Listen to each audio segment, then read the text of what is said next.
Hey gorgeous, welcome to another episode of the Hormone Puzzle Podcast. I'm your host, Dr. Kela Smith, a holistic integrative doctor specializing in fertility and hormone health, and also the founder and lead educator of the Hormone Puzzle Society's Educational Institute for Coaches. Today's episode is a very special treat for all of the coaches and those aspiring to be in this field. And honestly, this is for anyone in the wellness space. We're zooming in on the business aspects of coaching, crucial for both seasoned and budding fertility coaches. And here's something exciting. Every last episode of the month, we'll focus on these topics, packed with invaluable insights and practical tips. We'll help you to build, grow, and scale a successful fertility coaching business. So let's unlock the secrets to a thriving fertility coach. You definitely do not want to miss this.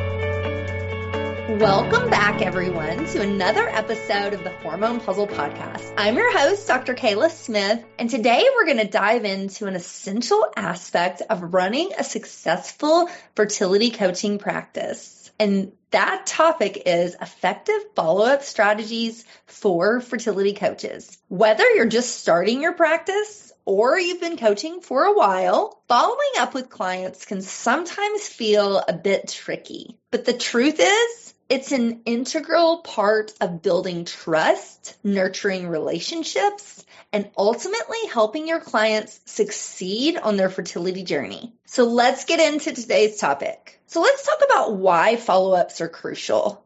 But before we dive into this, I really want to just reiterate this again, that follow-ups are so important. And it's not really about sending reminders or checking in on their progress. Follow-ups are about showing your clients that you care, that you're invested in their journey, and that their success matters to you. When you follow up effectively, it creates a sense of accountability, motivation, and trust. 3 crucial components for any successful coaching relationship. But for fertility coaching in particular, your clients are likely experiencing a range of emotions, from hope to frustration, excitement, fear. The reassurance and connection that follow-ups can provide can give your clients the extra boost that they need to stay on track and to trust the process. And this is really, it sets us apart from their Western clinics and doctors, because most of the time that's very clinical. It's very medical. Most of the clinics and doctors are not following up with their clients and patients. They're just not. They don't have time.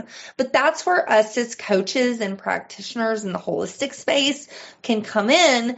And yes, we work on some clinical aspects. We work on nutrition and lifestyle pieces and supplements, but the mind, body, and the emotional piece of it, that's also where we shine. And so following up effectively is going to build that trust with your client that they're not getting anywhere else. And you're really going to become that shoulder for them to lean on and for them to call and text with questions and really give them that hand holding that they're coming to you for. And it's an invaluable skill and service that I'm so proud to offer to my patients and clients, and I know that you are too. So now that we know how important it is, let's break down some practical strategies for following up effectively with your clients. So number 1 is to set expectations early on. At the very beginning of your coaching relationship, during the initial consultation, or even during the intake outline, really outline the structure of your follow-ups. Let your clients know how often they can expect to hear from you and what those follow-ups might entail. Will it be a quick check-in via email? A progress review after every session? A monthly phone call? Or something else? Setting these expectations up front helps to establish boundaries, but it also gives your clients the confidence that you're really being attentive to their needs. The second piece is to customize your follow-ups based on your client's needs. Each client's journey is unique, so your follow-up strategy should reflect that. A one-size-fits-all may feel impersonable and really irrelevant. And, and so instead of doing that, consider the specific concerns of each client. And for some clients, you might need to follow up more frequently. And you might need to do this to ensure that they're adhering to the dietary and supplement protocols that you've set out. For others, the emotional support might be more crucial. You might want to focus on encouraging them through difficult waiting periods or even unsuccessful cycles. You want to tailor your follow-ups based on where your client is in their journey, and this will make a world of difference in building that trust factor. The third piece of this is leveraging multiple channels. Different clients are going to prefer different ways of communication. So don't limit your follow-ups to just one format. Some clients might feel more comfortable with an email. Others might want a phone call or a quick text. Even a handwritten note sometimes can be very powerful. So here's a few channels that I recommend that you use, and these are the things that I currently use in my practice. So the first is emails. Obviously, emails is a perfect way to recap a session. You can focus on the highlights of that session. You can send over action steps. You can send resources and provide reminders, remind them of their next session, give them some encouragement. Usually what I'll do, well, now my coaches do this for me, but when I was in practice seeing clients, I would send a really short and sweet follow-up email after every session. The beginning part would be some words of encouragement tailored to their specific needs and what we talked about on the call. Then I would give them 4 or 5 action steps based on what we talked about on the call and the specific topic that we discussed in that session. And then the end would be reminding them of their next session with me, and then closing again with some encouragement and some pieces for the week where they can really lean in and feel encouraged and empowered. So that was pretty easy to do. Sometimes clients prefer text messages, so I would recommend that you do all of your follow-up session through email. So after a session, you'll always send an email follow-up, especially if you're giving action steps. But then you can also follow up by text if it's something short and sweet. Maybe you talked about something specific on the call and you just wanted to kind of follow up on that and maybe give a little motivational boost, or maybe you do your appointment reminders over text. I do both text and email because different people look at different communication places. I want to make sure they don't forget about their next session. Sometimes you can do a phone call, although I don't recommend this. I don't do this in my practice unless we're in session. But depending on what clientele you're serving, or even if you are, if you're serving friends, family, people that are more of more connected to you than just your client, then you could definitely do a phone call. Phone calls obviously are going to be more personable, but you also have to be careful with, if you're doing phone calls to follow up, that it's not turning into a session. You don't want to call somebody to give them a quick, really encouraging message, and then they're trying to have a session with you that's not in their contract. So be really careful with that.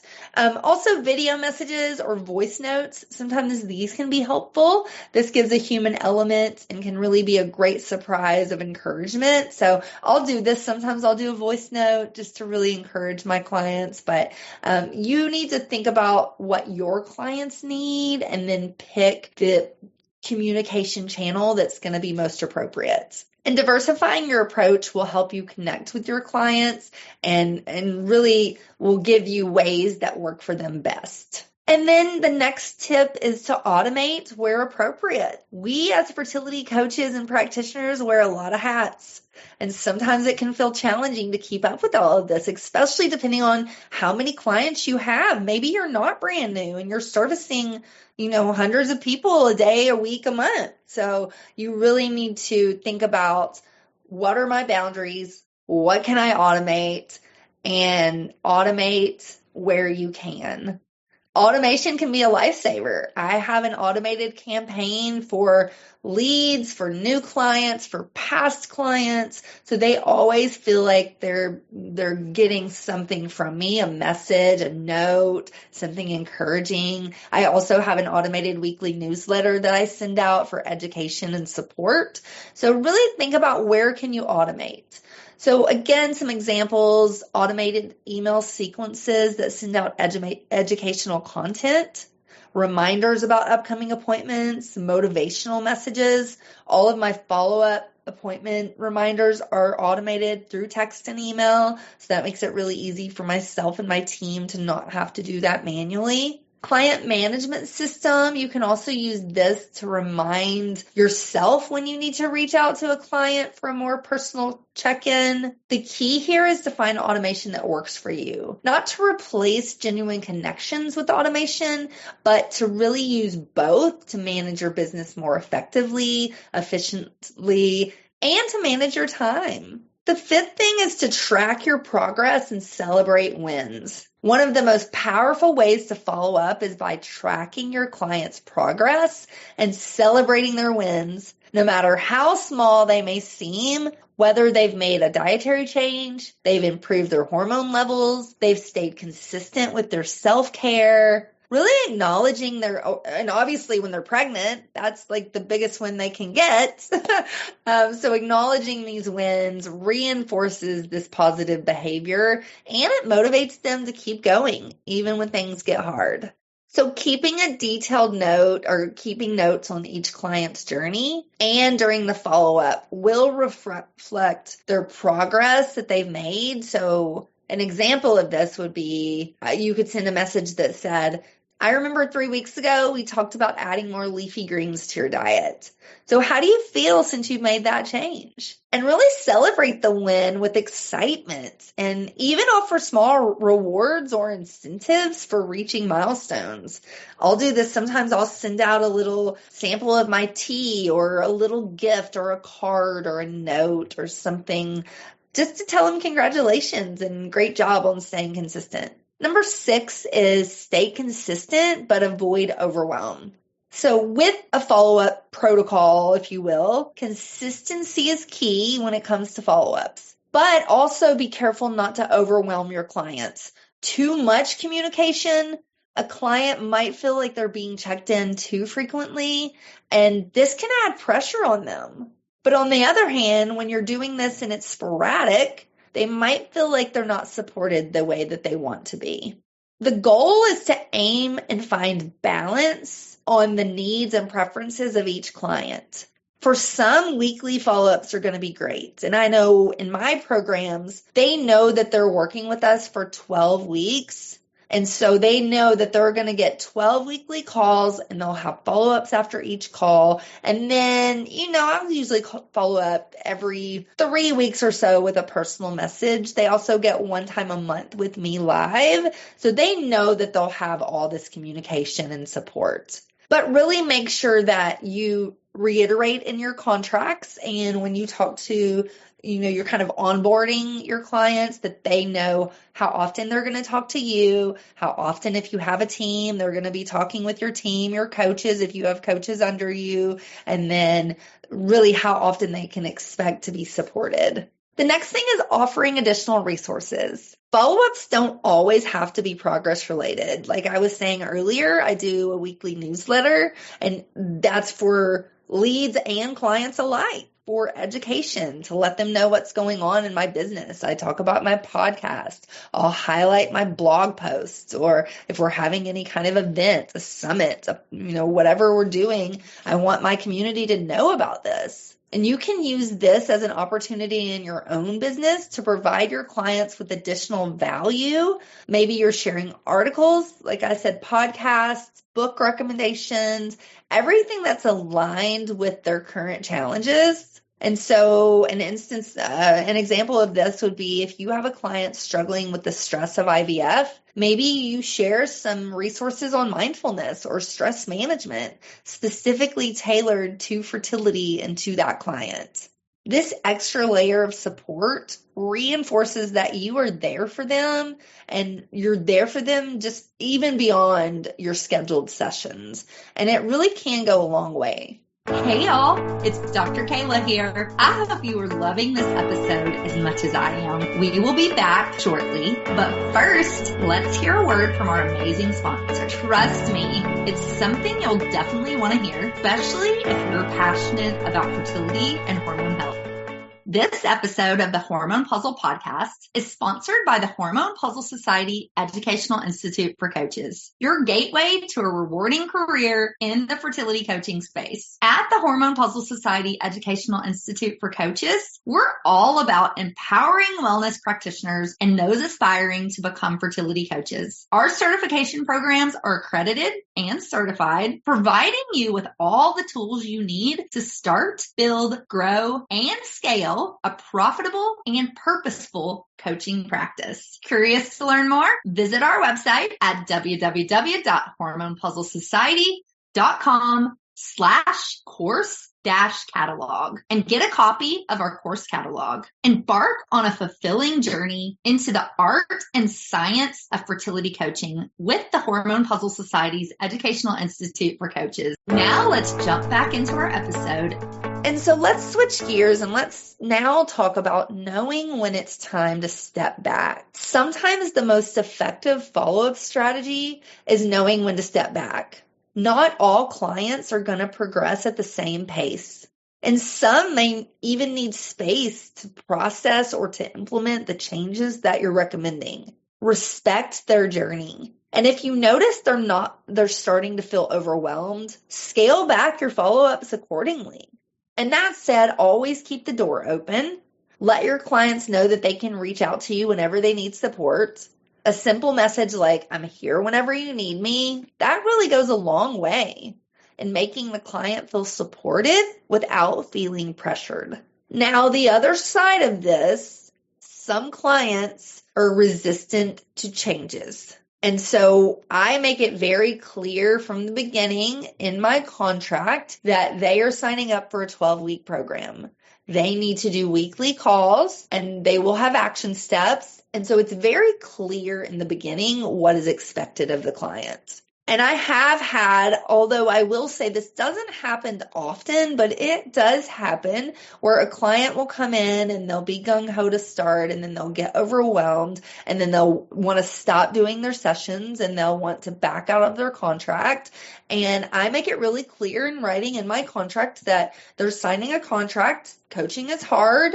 They might feel like they're up against the wall sometimes. They might feel overwhelmed. And that's what we're here to guide them through.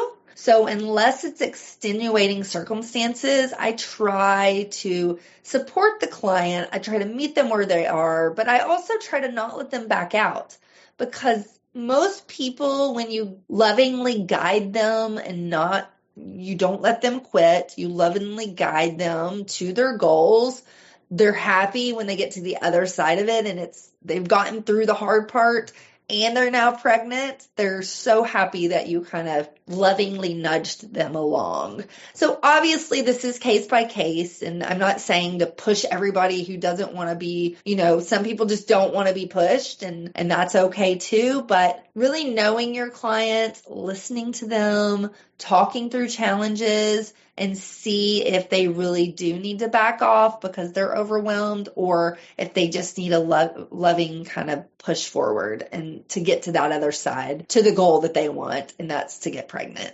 So as we conclude this podcast for today, I hope you found that effective follow-up strategies are a game changer in your practice. And it's more than just accountability. It's about showing compassion, offering support, and fostering that deeper connection with your clients. And remember, your clients are trusting you with one of the most important aspects of their lives, and that's their fertility journey. A thoughtful and well-timed follow-up can only help them stay on track, but also reminds them that they're not alone. I hope you found this episode helpful. And if you did, make sure you hit that subscribe button. Just a reminder, the last episode of every month is for coaches and practitioners who either want to be in the fertility space or who are. If you want more insights into the world of fertility coaching, feel free to reach out to me at the Hormone Puzzle Society. I would love to hear from you. We have a couple of announcements before we close. If you're interested in any of our programs, we have a fertility coach certification program. We also have a functional labs course. We have one for the dried urine hormone test, one for the microbiome analysis and vaginal analysis. We also have a program program for detox, all of that and more at hormonepuzzlesociety.com/education. And we also just launched our Fertility Coaching Mastery event. This was over 20 speakers talking about all things business, social media, clinical, and more for those of us who either want to be a fertility coach, are a fertility coach, or want to add fertility coaching to their businesses. This event is for you. You can learn more at fertilitycoachingmastery.com.